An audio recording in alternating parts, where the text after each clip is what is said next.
and welcome back to the Classics podcast does Virgil's Aeneid with me, Katrina Kelly. And me, Caroline Lawrence. This is episode 12. Thank you so much for being with us over the last 12 weeks. It's been fantastic to have your company. And what have we learned? I mean, we have learned how much we love Virgil, how much of I think more of an Aeneas fan than we thought maybe we would when we started out.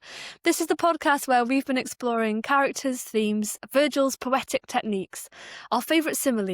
We've been showing you the sounds of ancient languages and diving into the rich imagery and the literary heritage of the Aeneid. So over these episodes, we've covered Aeneas and Apollonius of Rhodes, Virgil's forebears. We've crossed thresholds, found mentors and talisman. We've featured foot races and fatherly figures. We've met fearsome furies. We've met the muses in all of their different forms. We talked about Dido and her suffering, Dido as a doe and Aeneas as a hunter. The similes we've covered. We found a golden bough. We found the traitors, celebrity and the Virgilian versions. We've met fathers and sons and the optimists and the pessimists. We've shed tears and we've reached colours new and found the colour purple. So after all of that, we come back to our keywords and our key themes, and this 12th episode is going to be in some senses a bit of a review and a summary, but we are going to look through the lens of a particular book, one that we haven't discussed that much really, Book 3, and it's the most Odyssean of them all, so don't worry, there's plenty of Homer to go along with your Virgil too. Now, David West's translation calls Book 3 The Wanderings. It sounds actually, when you think about it, a little bit of a misnomer because these aren't leisurely, purposeless wanderings, as per the English word, but the Latin word for wander is important here. It's vagare. If we remember when Dido was described as a doe, she was vagator, wildly wandering and being accidentally hit by Aeneas's arrow. We talked a lot about whether that's accidental or on purpose and who is to blame for their relationship. But anyway, that was how she was wandering. Another Latin verb is errare, which is linked to the word error. So the thread of the journey that Aeneas describes in Book 3 to Dido and the Carthaginians, remember he's at their palace telling his own tales in Books 2 and 3, is one of consistent wrong turns and mistakes. And in this book we see some fascinating places, we meet some characters, some of whom are tropes, some of whom are mentors, some are obstacles, and some are fidus. And that is our word for today. What does it mean, Caroline, fidus? Fidus is an adjective that means faithful or trustworthy. And I'm really glad you mentioned tropes and mentors because I'd really like to talk about one of my favorite tropes as we trace the journey through Book 3 through the eyes and nose of a faithful sidekick. When I was first teaching myself to write, I studied a lot of books on writing. I listened to cassette tapes, that tells you how long ago it was, by Hollywood screenwriters on plot structure. And I also thought a lot about my favorite movies. And I realized that almost all my favorite movies, often myth-based epics that are popular around the world, have a hero with about 3 sidekicks. And I kind of divided them myself. There are many ways you can do it, but I spotted there's the faithful sidekick, there's the funny one, and there's the wild one. And I talk a lot about this when I go into schools. And as soon as I start to point it out, the kids all see it. Oh yeah, this one, and they start to make the connections. But the most crucial of the hero's sidekicks is the faithful sidekick. And sometimes they can have 2 or 3, but they must have at least one. One of the most famous faithful sidekicks is, of course, Dr. Watson for Sherlock Holmes. And what he does is the hero is really Sherlock Holmes, but he as the sidekick tells the story of Sherlock Holmes. And I've kind of done the same thing for 2 of my retellings of Virgil's Aeneid. The first retelling, they all die in the end in my retellings. The first one I did from the point of view of the dead person, kind of like Sunset Boulevard or American Beauty, if you know those films. I'm telling the story floating above as a ghost. But then I thought for the second one, Camilla, I've done it from the point of view of her sidekick, because of course Camilla, spoiler alert, dies at the end. And then for my most recent one, I thought I'd do the whole Aeneid, but from the point of view of Achates or Achates.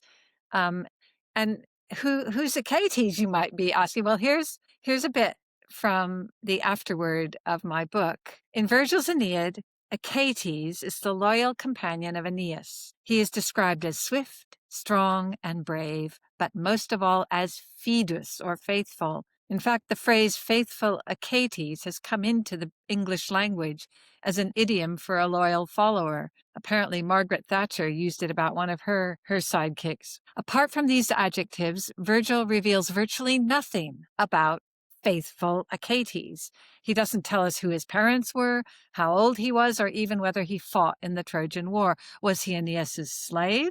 Was he his best friend? Was he his lover? Then I realized that Achates is just a trope. He's the archetypal faithful sidekick, the character to whom the hero speaks, so we can know what he's thinking. He's Toto to Dorothy Gale, or Chewbacca to Han Solo, or Watson to Sherlock Holmes, or indeed Anna to Dido.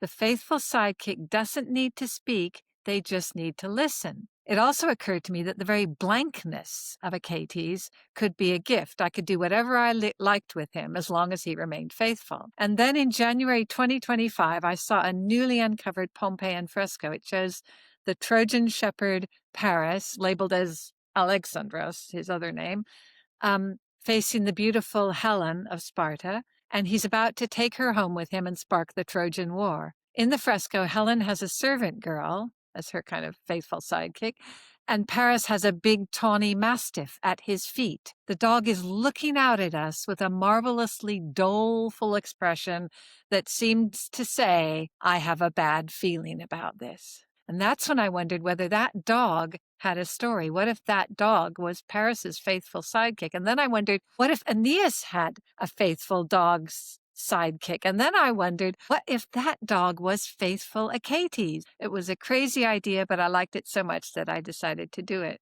And here's just a little chapter, just a few lines from chapter 2, where I had fun writing from the point of view of a dog. I sing of a dog and a man. I am the dog. My master Aeneas is the man. O muse, help me tell my tale. I need help because I have no lips to speak, no hand to write, no fingers to pluck a lyre. Can I write my story in smells, squirted onto grass or dust? So for this episode, all about sidekicks, and especially the faithful or fidus sidekick, I'll be referencing that book a bit as we go through his travels in chapter 3 or book 3. Fantastic. And we will indeed. And we've got a map which we can show you, which really takes us on both Aeneas's and Achates' journey through smells. So in book 2 of the Aeneid, we saw Aeneas describing his own final moments in Troy. And so book 3 begins with him gathering men. They're driven by signs from heaven into distant exile to look for a home in some deserted land. From that, it's not very clear where they need to go. I think they're not certain, we're not certain. So at this point, we see Aeneas weeping upon leaving. Listen to our episode 10 on lacrimae for more on tears. Anchises, his dad, promotes following divine signs. And Aeneas describes himself as Feror exul in altum cum socius natoque penatibus et magnistis, an exile. I am carried on the deep with my companions and son and Penates and the great gods. So he has men and he has a son, but evidently he still feels isolated. He has this single mission, and it's for him to carry, personally, his household gods and the gods of the city. So we had an episode on Pius Aeneas, which talked about what piety really meant in this sense of both fatherly duty, religious duty, and community duty that Aeneas undergoes. He then describes quickly alighting upon a land. He performs the rites, builds walls, but there's a bad omen. He pulls at a myrtle branch to bedeck an altar. You can compare this to the golden bough. We had our episode on viscum, mistletoe, birdlime, but which is specifically about how that bough guides Aeneas as a talisman through the underworld. But here, the branch he pulls out is covered in dark blood. Again, last week, we spoke about dark purple being the colour of congealed blood. It's a horrible image. And here, Aeneas' own blood is said to have congealed with fear. But he does the pious thing. He prays, and he's rewarded with an answer. That this is all happening because Polydorus is buried beneath, and he speaks like an earthly ghost about how Xenia was violated. Caroline, you've already mentioned Xenia, and Xenia is the Greek word for hospitality, for gift giving, for reciprocity, how it cannot be broken. And this has been violated because of a greed for gold. When Polydorus, he came with gold from Troy, and then it was taken from him. And last week we talked about excess gold as being a dangerous concept. Purple and gold, colours of royalty and decadence and opulence and success, but also of excess and being too much. So Xenia is the central theme of the Odyssey, and the Trojans. Here we are told that they do have some women at this point. I think important to remember as we think about who is going on this journey through to Latium in the end. They act piously and they set sail again. So to think about this first step in the adventure and then where they're going to land next, let's turn to the smellscape. Yeah. And he doesn't go very far. This first place he stops, they just go a few miles up to the coast. He doesn't go far, and it's a bad sign. And he pulls up these cornel branches, as you said, and I thought, what's cornel? And it's kind of cherry. So I thought that it would smell like cherries to Achates and blood. And there's a lovely little line about, we talked about how Aeneas wept at least 8 times in the Aeneid. Never from physical pain. He doesn't weep when he gets shot by an arrow, but emotional pain. And there's a lovely little line, litera cum patriae lacrimans portusque relinquo, et campos ubi Troia fuit. Weeping, I leave the shores of my native land and the harbors and fields where Troy had been. He does love Troy. And then he tells this horrible story of pulling up these branches and it being the dead body of Polydorus, poor guy, which means something like many spears or something. Anyway, and Aeneas says, remember, he's telling the story, he says, eloquar an sileam, something we should ask ourselves. I should ask myself a lot. Shall I say it or remain silent? Then they leave this place he names after himself, and they sail south through towards the Cycladic Islands, and they get to Delos, the island of Apollo. And I thought, what would Delos, what would the island of Apollo smell like? What is Apollo's tree? Oh, it's the laurel tree. Well, that's the bay tree. So bay leaves. We all know what bay leaves smells like. So that's what Delos smells like. And at Delos, we have an example of good Xenia. So there they meet the king Aeneas, very closely named like Aeneas, but anyway, Aeneas, who's an old friend of Anchises, and he welcomes them. And as a priest, he is a well placed to give them advice. So they ask for divine guidance and to receive an answer. Apollo says, antiquam exquirite matram, seek your ancient mother. Thanks, Apollo. Always ambiguous. Yes, ever so helpful. Very much open to interpretation. And so bright old Anchises does some top-notch interpreting. And he's like, okay, off we go. I know where we're headed. I know what it means. He is aided, though, by false rumour. And this is the personified form of rumour, Fama, again, who we saw in book 4. So hark back to that Dido episode for a good simile about. And Crete, they then get to Crete. Thanks again, Anchises. Have you ever been to Crete, Katrina? I have not, no. It's amazing. And it's like many of these Mediterranean islands, it has this wonderful herby smell, like Corsica or Sicily, they call it the maqui. But Crete especially smells like oregano or oregano, however you pronounce it here in this country. Oregano, is that what you say? Oregano, yeah. We say oregano in America, weird. And oregano is also known as dittany, and that's the herb that Venus brings Aeneas when he's wounded to help the arrow fall out. So guys, next time you're wounded, oregano. But Anchises, of course, in Crete, although it smells good, it's a bad place to be because they're struck by a plague. And Anchises says, well, let's go back to Delos and get some clarification. But thankfully, Aeneas has a dream, and the Penates come to him, and they tell him, est locus Hesperiam graii cognomina dicunt Italiam. So there's a place which the Greeks call in the West called Italy. And the next morning, Aeneas tells Anchises, he says, "Oh, yes, Sandra said," I remember now. I remember now. Why didn't we believe her? And then they set sail from Crete, and there's this wonderful moment where they're utterly adrift.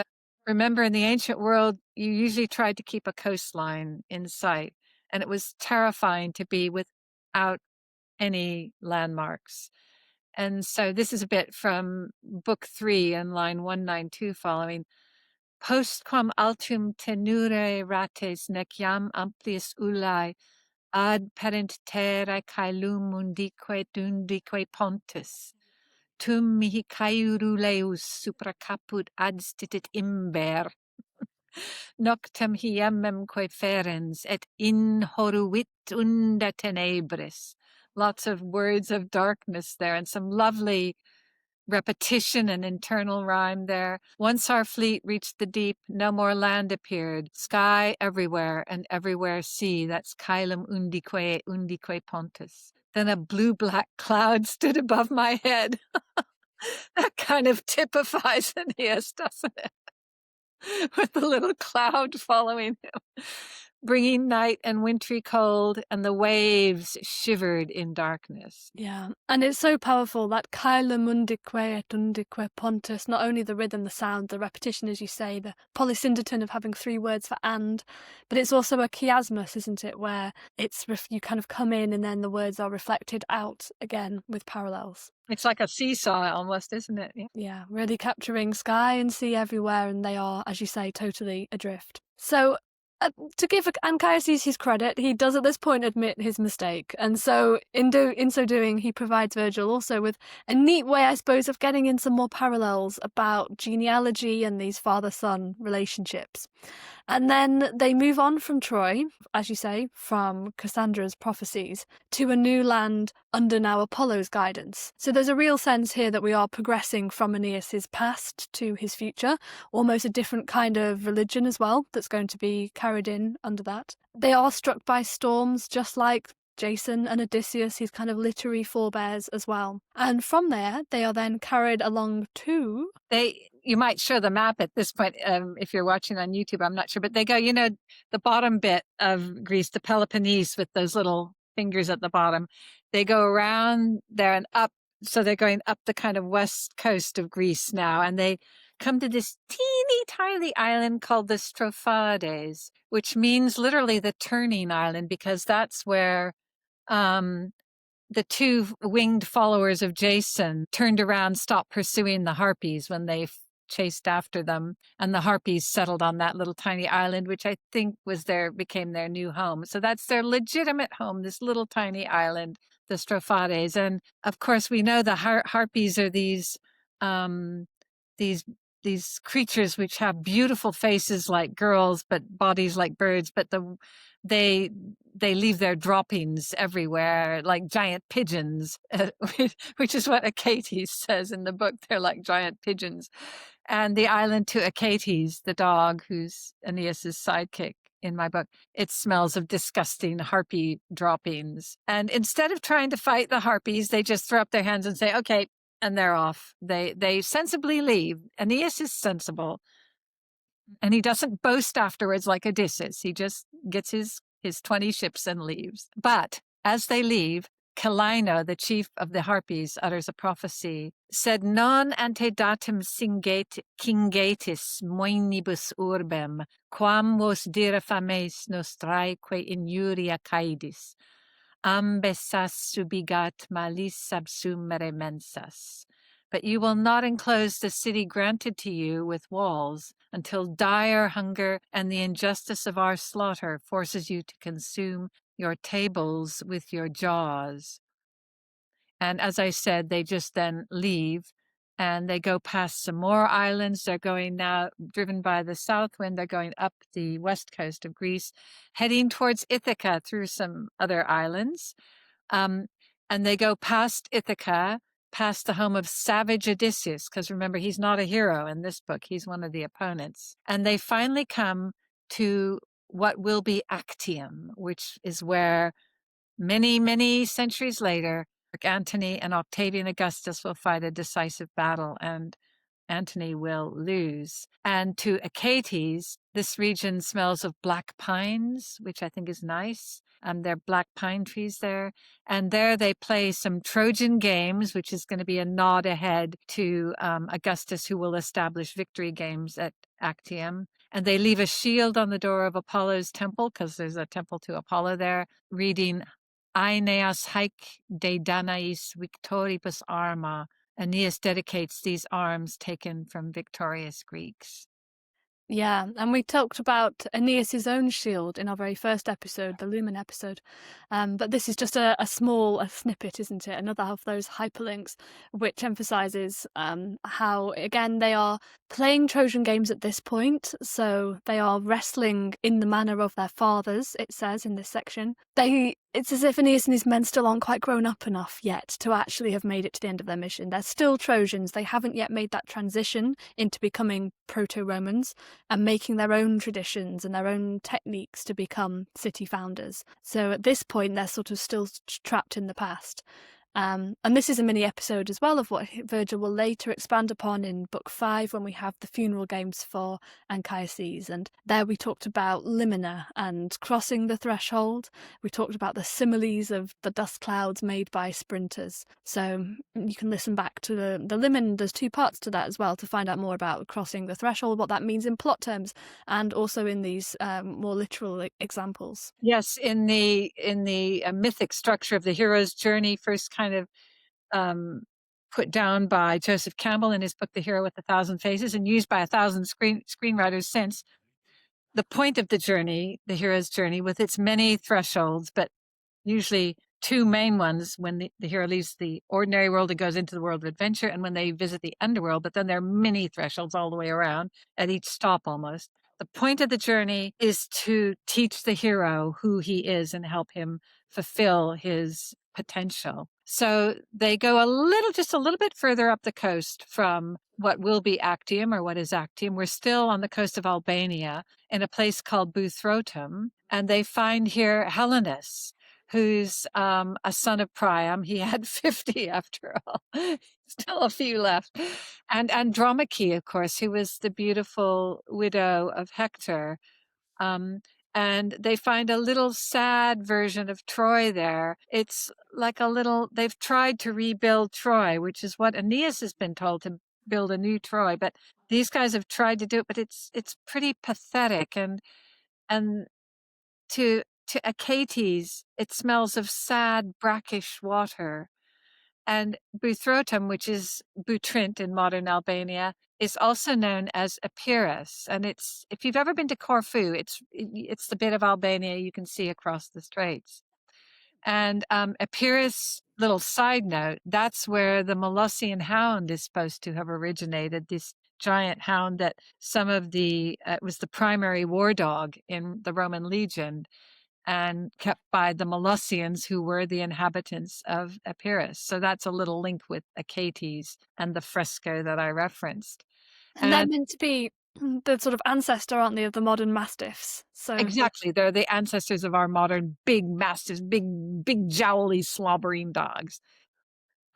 And Aeneas says, I found a little Troy, a copy of its Saurian citadel, a dry creek that they had named Xanthus. So that's why it smells of brackish water to Achates. And Helenus, who is this young son of Priam, he's also a prophet or a seer, and he has a very long speech.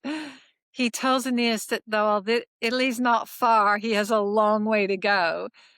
But he'll know when he's arrived, when he sees a white sow with 30 piglets beneath an oak tree. That will be the site of future Rome. And he warns Aeneas to avoid Scylla and Charybdis, but above all, repetens iterumque monebo, unonis magna primum prece numenadora, unonicana vota libens dominamque potentum, supplicibus superadonis sic denique victor, Trina cria finis italos mittere relicta.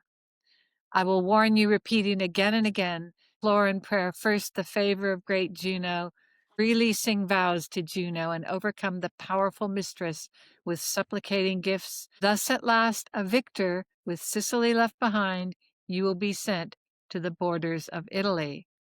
And he also, as well as telling him to avoid Scylla and Charybdis, look out for the white sow with her 30 piglets, he also urges Aeneas to seek out the insanum vatem, the crazy prophetess, the Sibyl. And at this point, I just want to put a voice here for in Aeneas's defense, because if we just think about who Helenus is saying this to Aeneas, but Aeneas is recounting this in front of an audience and to Dido, in which he is very clearly stating that not only does he have to keep Juno on side, but that he is going to be sent forth, he is going to be sent to the borders of Italy. So how she can then think that, you know, he's going to stay with her in Carthage, I think it's a point to consider. This is the first night he nails his colors to the mast. I'm on my way to Italy. The gods have ordained it. It's my destiny. It's my fate. So yes, absolutely, absolutely. Though it still hurts. I mean, It I'm does still hurt. really we still feel for Dido very, very much indeed. we still should And if we think to Helenus here, then he is our true fidus, right? Isn't he? He's the fidus in both senses, because not only is he being loyal to Aeneas and to the Trojans and offering advice, but he's also faithful to the gods, and he guides Aeneas as a priest. So that's an important thing to think about, how closely related fidus is from the two words of faith. Though I think he's more the mentor here. Remember, the mentor is the one who encourages the hero and sends them out, whereas fidus sticks to the hero like a burr to a dog's fur. So yes, he's faithful, but this is a classic mentor. And remember, the mentor usually sends the hero over a little threshold. So you can meet many mentors along the way. Mm-hmm. And in fact, for Virgil, it means he's able to lay out this next stage of the prophecy, isn't he? So Helenus is a voice for Virgil. And it's another of these key programmatic sections where Virgil is laying out the future, but also implying some of the obstacles still to come. So we can compare that to the opening in Book 1 with Jupiter's prophecy, to then Anchises in Book 6, again, kind of giving the advice and showing Aeneas future Rome, and also the shield section as well. If we think to the great sow that you mentioned and the piglets, that's redolent of Romulus and Remus being suckled by the she-wolf. Again, another link to Rome's other history. And it's also advised that Helenus says that he should veil himself in purple cloth. So we have yet another reference to purpureus. So here it is, line 405. Purpureo valare comas adopertus amictu, nequa inter sanctos ignis in honore deorum, hostilis facies occurrat et omnia turbet. So Helenus extends his hospitality still further, and he gives them everything we understand that Aeneas needs. So we're told that this is gold, silver, horses, weapons, manpower. And note also that there's mention of Neoptolemus, the slayer of Priam, so Helenus' dad, and that there are specific gifts for Aeneas' father. So we have more of this father-son relationship as a theme developing here in this section. Yeah, and just before I read a bit, remember poor Andromache loses her son, Astyanax, who's tossed from the walls of Troy, and her husband, Hector. She sees him killed. And at that moving scene in the Iliad where they say goodbye and little baby Astyanax is frightened by the crest helmet, he says, I know one day you will be taken as a slave by our enemies and made to draw water. And she is. She's taken by, of all people, Neoptolemus takes Andromache as his wife and prize and slave, resisting, obviously, and she has to serve him. But then he's later killed by Orestes. We won't go into that. And so finally she's married again, the third time, to Helenus. So, but after this terrible interlude, being married to Neoptolemus, who I wrote a blog post, is he a psychopath? I think he is, probably.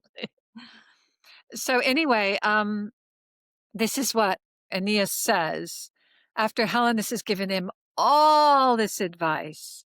Quae postquam vites sic ore effatis amico est, dona de huncauro gravia sectoque elephanto, imperat ad navis feris, stipatque carinis, ingens argent dodonaios, loricam concertam hamis aurocre trilicem, et conum insignis Galeae Christasque commantis, arma Neoptolemi, sunt et sua dona parenti, adidit equus adidit duces, re mugiem supplet, sociossimil instruit armis.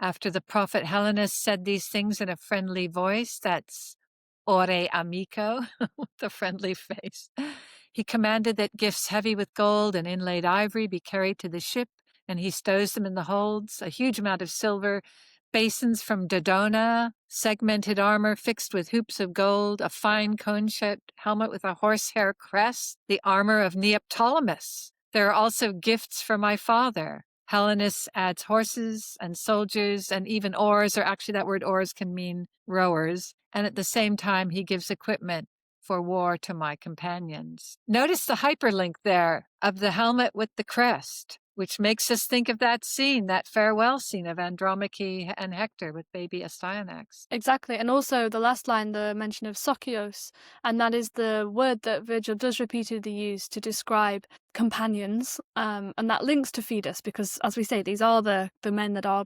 faithfully traveling with him the whole way through, but it's also in times of war in Augustus's age, you've got to think about the Socii. They were very much a conversation always about the allies, who they would be. Were they mercenary soldiers? Were they different city-states? They'd had the social war that we talked about, which was a war with their allies, with the Socii, that affected Virgil's own background so much. So that word also has so many different meanings and context to it. Yeah, Soki, the way I remember Soki means companions. I think my socks are my companions. So these gifts are then followed by Andromache giving gifts for Ascanius, as you say, this link back to her own son Astyanax, whom she lost. And she says, "These are the last gifts you will receive from your own kind." It's a really emotional scene for everyone, and this now feels like a second departure from Troy. This time in peace, not in war, and this time for passing on the sort of heirlooms that you'd expect. Feels it's the chance that they didn't have earlier when they were leaving Troy. But now it's like Ascanius needs to outgrow this Phrygian cloak that he's been given. And Aeneas recognises that their destiny isn't done. Theirs might be, Andromache, Helenus and the rest, but his and his sons in particular is still there to be made. But it's a really touching section, and I think we've still got to bear in mind that he's still addressing Dido. And so this is now really showing the warmth and tenderness side of his character, of his own power of storytelling, a reminder about his son, and an understanding, I think, that of the sense of loss that happens to the mothers and wives in the Trojan story. Yeah. Something's just occurred to me for the first time as you read that passage. Remember, Shadi Barch thinks that Aeneas might have been a traitor, and that one of the clues is that when he arrives at Carthage, he has all this Trojan booty. Well, where did he get it if he just fled Troy that night? Well, he's been given a lot of it right now, hasn't he? Mm-hmm. Tons of it. From Helenus and from Andromache. So maybe that's where it comes from. And which does look like Trojan. It's not that he's been given gifts by somebody else on his journey. It's he is being directly given those things that have come from Troy. So yeah, that's definitely an argument in his favour. Yeah, it's the link with the past, isn't it? You've got to kind of shed those eventually. So they carry on sailing north. They're still hugging the coast of just about Albania. And they come to this place called Chaeronea, which smells of warm chalk. I did a little, I might mention it later, but this Italian documentary guy sailed all around, followed in Aeneas's not footsteps, but sea steps, and traveled to all the ports that Aeneas went in a little ship. So he got a real feel for it. And they sleep very briefly on the sandy shore of Chaeronea, unde iter Italiam cursusque brevimis undis, whence the way to Ilion, the shortest run by waves. So this is the closest you get from what's Albania or Croatia maybe now to the heel of Italy. So they sleep briefly, and then Palinurus wakes them up, and he says, "We've got a good wind." So they get on the boats and they set out crossing a threshold across the water to the straits. And Achates in the Aeneid is the first to shout, "Italy, Italy." But in fact, it's Puglia, the bottom of the heel of Italy, which is Italy, but it's modern Castro, where there's a temple to Athena, and they see cliffs and a hidden port. They go into this hidden port, and there are 4 white horses, which is an omen. And they, as told by Helenus, who says, one thing you must do is sacrifice to Juno, they sacrifice to Juno. A lot of good that does them. So then they sail along the heel and the toe, and as ordered, again, they steer around Scylla and Charybdis, which is the gap between the toe of Italy and the football of Sicily. And they make landfall at the foot of Mount Etna in Sicily, which is dramatically erupting. So there's this wonderful scent of sulfur, a great poetic section. And they then spend the night on the shore by these dark woods. And then this is one of the most dramatic scenes in the Aeneid. The next morning, this filthy person appears running out of the woods with a matted beard and tattered clothes pinned together by thorns. I love that detail. He is one of Odysseus's men left behind, Achaemenides. Odysseus is always leaving men behind. He leaves Elpenor at Circe's castle. Elpenor falls off. He doesn't even realize he's the youngest of his followers has fallen off and killed himself. Anyway, they've left Achaemenid. Understandably, they're escaping from the Cyclops. And he's been there 3 months. So this is wonderful. This tells us that Aeneas arrives on Sicily, the island of the Cyclops, 3 months after Odysseus has got away. So it's not long. Not long. They're sailing around the Med at the same time.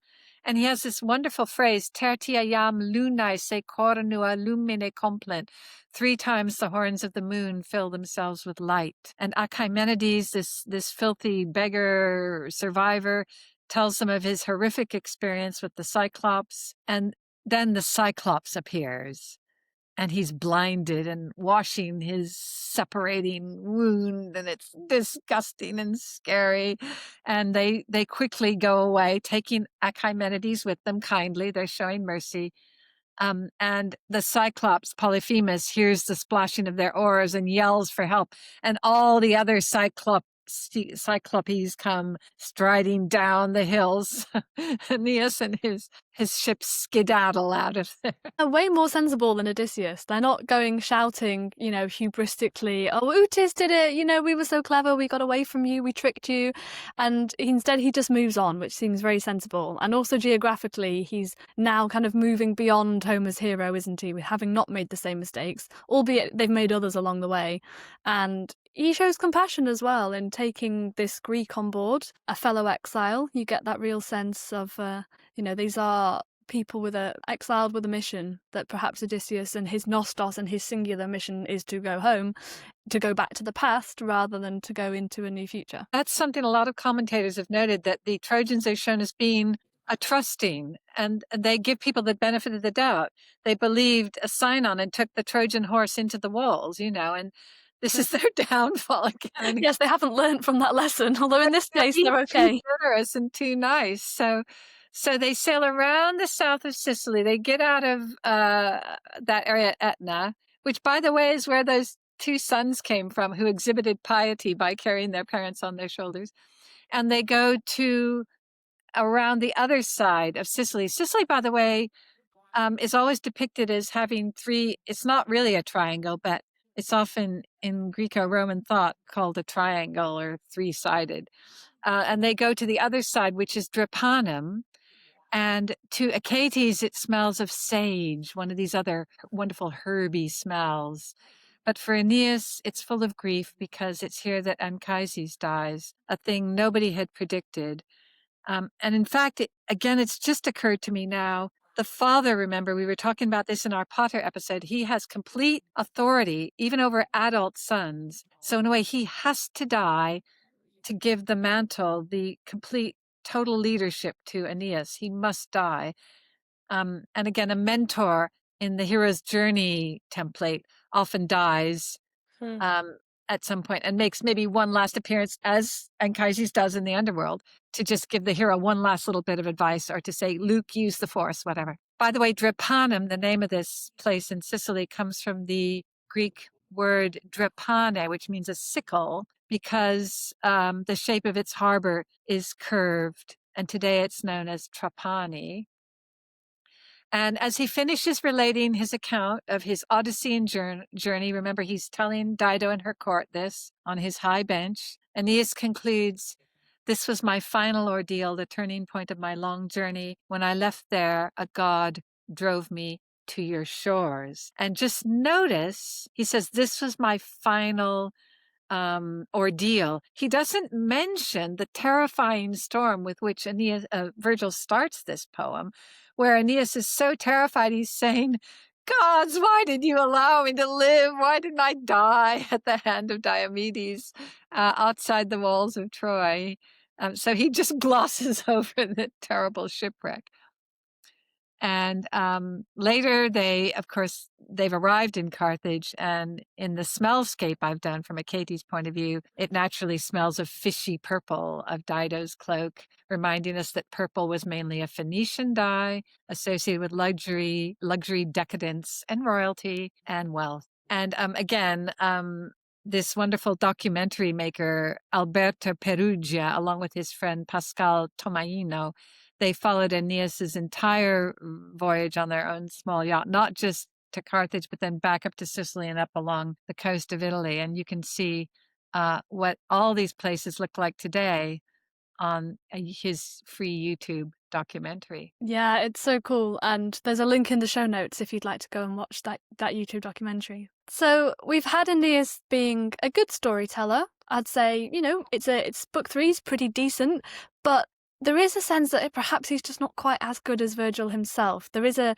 definite different voice here, not just obviously him using the first person in certain situations. He does have a very good memory and recall for these speeches, so that's excellent. But he's also skating over some things. He highlights his emotions for certain, which I think we appreciate. We think that's showing his emotional depth, and he does highlight his father's mistakes. He doesn't try and skirt over those. He remembers the prophecies recounted word for word, but there are fewer similes. I suppose the register of it is just slightly different to the Virgilian tone that we've seen throughout the rest of the poem. That's a really interesting observation. So I think as this is our final podcast, what it would be fun is to look at the opening lines of the Aeneid again and see how many of these themes and words and hyperlinks are already planted in the first few lines. And I wonder would you like to read the Latin there? I'd love to. So back we go again to the very beginning. Arma virumque cano, Troiae qui primus aboris, Italiam fato profugus Laviniaeque venit, littora multum ille et terris iactatus et alto, ve superum saevae memorem Ionis aboram, multa quoque bello passus, dum conderet urbem, inferet quae Deos latio, genus unde Latinum, Albianeque patres at quae altae Moenia Roma. I've been trying to memorize this and it's not so easy, but I'll just read the last 3 lines again because it's kind of elided. So it's multa quoque bello passus dum conderet urbem inferetque Deos latio genus unde Latinum Albanique patres at qualtae moenia Romae. Very good. Qualtae moenia Roma. Still haven't got it right. I sing of wars and a man exiled by fate who first left the shores of Troy and came to Italy and Lavinian beaches, terribly tormented on land and sea by the force of the gods above and on account of Juno's unrelenting fury. He also suffered many things in war until he could establish a citium, and bring his gods to Latium, from which came the Latin race, the Alban fathers, and the walls of lofty Rome. Do you want to do the next Latin bit too? I will, and also, can you already draw out as you're listening those words that we're going to highlight in bold, as it were? So the little next bit: Musa, mihi causas memora, quo numine laiso, quidve dolens regina deum tot volvere casus, insignem pietati virum, tot adire labores impulerit, tantaine animis caelestibus irae. Muse, remind me of the causes. By what injury to her divinity or grieving did the Queen of Gods force a man outstanding in piety to scroll through so many calamities. That's Wolver, eh? To roll through so many calamities and endure so many tasks. Can so much anger exist in heavenly hearts? Go on, do you want to do the last bit? Urbs antiqua fuit, Tyrii tenue coloni, Carthargo. There once was an ancient city. Tyrian colonists held it, Carthage. And Llewellyn Morgan points out that this would have shocked Roman readers.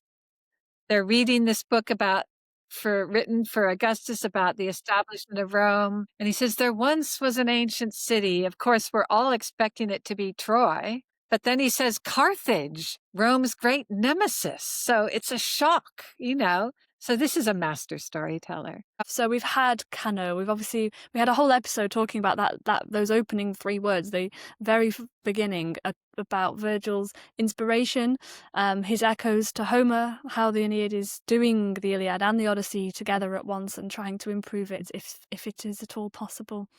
And we spoke about singers and how they appear throughout the poem. We would also mention patres, and we've talked so much about fathers and sons, and Musa as well. We did a separate section on Musa to talk about the muses and how actually they're invoked less than you might think in the Aeneid, although it's still an important poetic device going through. And of course, Pietati, our episode on Pius Aeneas, but talking a lot about pietas and what piety meant to Aeneas and to Augustus as well. So I think we've done the Aeneid, haven't we? We haven't. I think we might have done, but I think we could go again. I'm sure we could do 12 more episodes, digging deeper, because there's ever more to find. And so we would love to hear from you which bits you think we've missed and which features perhaps we could look at in the future. Which are your favourite parts of the Aeneid, or the underrated, the hidden parts that you wish more people talked about? Please do let us know in the comments. It's been such a joy. Thank you so much, Caroline. This has been so much fun. Thank you for being, well, I feel like I've been the fidus, the trusty sidekick to your wonderful expertise. Honestly, it's been fantastic. Well, it's been a joy, and I love Aeneas and I love Virgil, and I've fallen more in love with them both doing this, and I'm going to carry on reading it. Still feel I've only scratched the surface, but it's been great to have you and our listeners on the trip with us. Thank you so much. Well, stay tuned for our final bonus episode. If you haven't already signed up to be a member, you should, so you can carry on listening. You can sign up by going to the Classical Association website. Just go to the Join Us page, and then on our member area you can access all of our bonus content and our member lecture series too. Until next time, and I wonder when that next time might be. Thank you so much for listening to the Classics Podcast, Does Virgil's Aeneid.